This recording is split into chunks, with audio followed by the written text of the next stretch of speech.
రాష్ట్ర న్యాయవాదులారా అందరికీ నమస్కారం.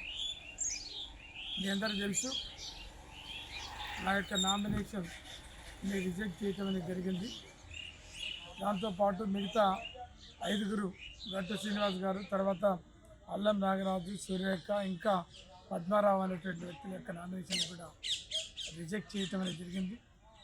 ముఖ్యంగా నామినేషన్ రిజెక్ట్ అయిన కాడి నుంచి ఇప్పటి వరకు కొన్ని వేల మంది న్యాయవాదులు ఫోన్లు చేయటం, నా ఆఫీస్కి రావటం, ఎలా జరిగింది, ఏం జరిగింది అనేటటువంటిది అడుగుతాం.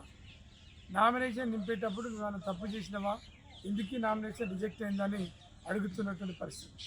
ముఖ్యంగా నా న్యాయవాద సోదరులందరూ కూడా విషయం చెప్తున్నా, నామినేషన్ వేసేటటువంటి సమయంలో ఎలాంటి తప్పులు చేయలేదు, ఎలాంటి ఎక్కువలు తక్కువలు నింపలేదు.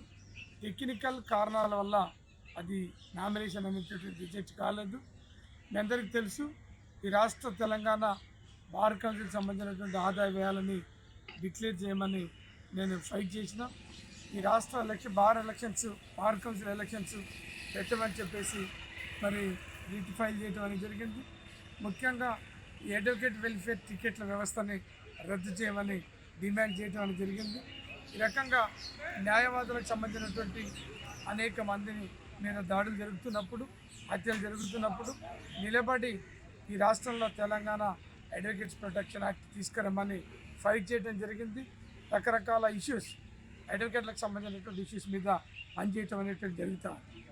ముఖ్యంగా నా మీద ఒక డిసిప్లినరీ కమిటీకి సంబంధించినటువంటి కేసులు ఉన్నాయనేటటువంటి ఒక కారణంతో నా యొక్క నామినేషన్ని రిజెక్ట్ చేయటం జరిగింది. నేనేమంటా అంటే, ఈ రాష్ట్రం 205 మంది ఈ నామినేషన్స్ వేస్తే దాంట్లో 30 మంది మీద క్రిమినల్ కేసులు ఉన్నాయి, డిసిప్లినరీ యాక్షన్ కేసులు ఉన్నాయి. వాళ్ళందరినీ ఎవరి యొక్క రిజెక్ట్ చేయకుండా, మరి దాంట్లో రేప్ కేసులు ఉన్న వాళ్ళు ఉన్నారు, మరి కొంతమంది జడ్జీలను కొట్టినటువంటి కేసులు ఉన్నారు, కొంతమంది పెద్ద 10 years పంచబల సంబంధించినటువంటి నేరాలలో పాల్గొన్నటువంటి వ్యక్తులు మరి నామినేషన్ వేయడం జరిగింది.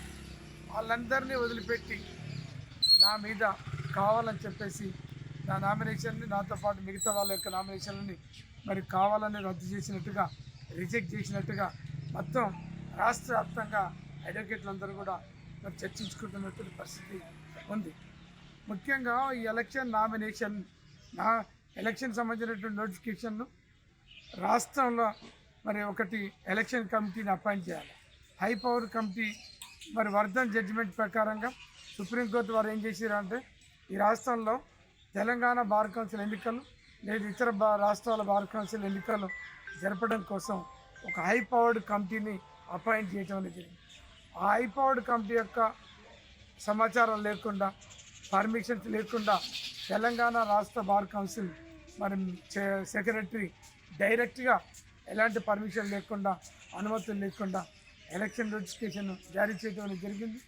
ఈ నోటిఫికేషన్ అనేది సుప్రీంకోర్టు ఇచ్చినటువంటి ఆదేశాల మేరకు, డైరెక్షన్స్ మేరకు ఈ యొక్క గెజిట్ నోటిఫికేషన్, ముఖ్యంగా ఎలక్షన్ నోటిఫికేషన్ జారీ చేయలేదు. Returning officer of the bar council elections వారు మాత్రమే ఈ యొక్క నోటిఫికేషన్ జారీ చేయాలి.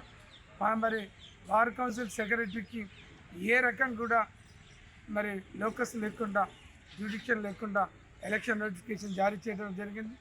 దాని మీద మేము హై పవర్ కమిటీకి, తర్వాత సూపర్వైజరీ కమిటీకి, చీఫ్ జస్టిస్ ఆఫ్ ఇండియా గారికి అందరికి కూడా మేము కంప్లైంట్ పెట్టినాం. అవన్నీ కూడా విచారణ జరుగుతున్నాయి.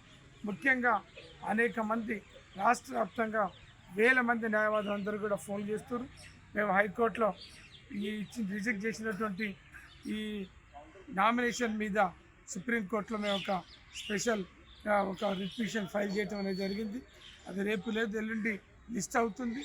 100% మనకు ఇచ్చినటువంటి రిజెక్షన్ ఆర్డర్ని సెటిసైడ్ చేయించి మరి కావాల్సినటువంటి ఒక ఆర్డర్ తీసుకొని బరిలో ఒక న్యాయవాదిగా బార్ కౌన్సిల్ మెంబర్గా నేను బరిలో ఉంటున్నా. నాతో పాటు గట్టు శ్రీనివాస్ గారు కూడా ఉంటారు.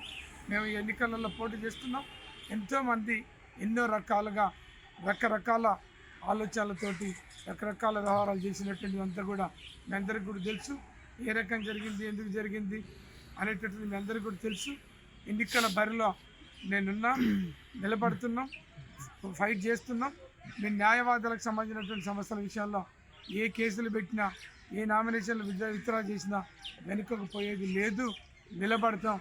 పదవులున్నా లేకున్నా మేము ఖచ్చితంగా అడ్వకేట్ల సమస్యల మీద, లీగల్ ఫ్యాటిలిటీ ఎదుర్కొంటున్నటువంటి సమస్యల మీద పనిచేస్తామని, ఎవరికి కూడా భయపడొద్దని, ఎవరికి కూడా మరి ఇబ్బంది పడొద్దని, ధైర్యంగా ఉండాలని నాకు సంబంధించినటువంటి నా యొక్క బ్రదర్స్, సిస్టర్ అడ్వకేట్లు అందరికీ కూడా నేను ప్రత్యేకంగా నేను విన్నవించుకుంటున్నాను. Thank you.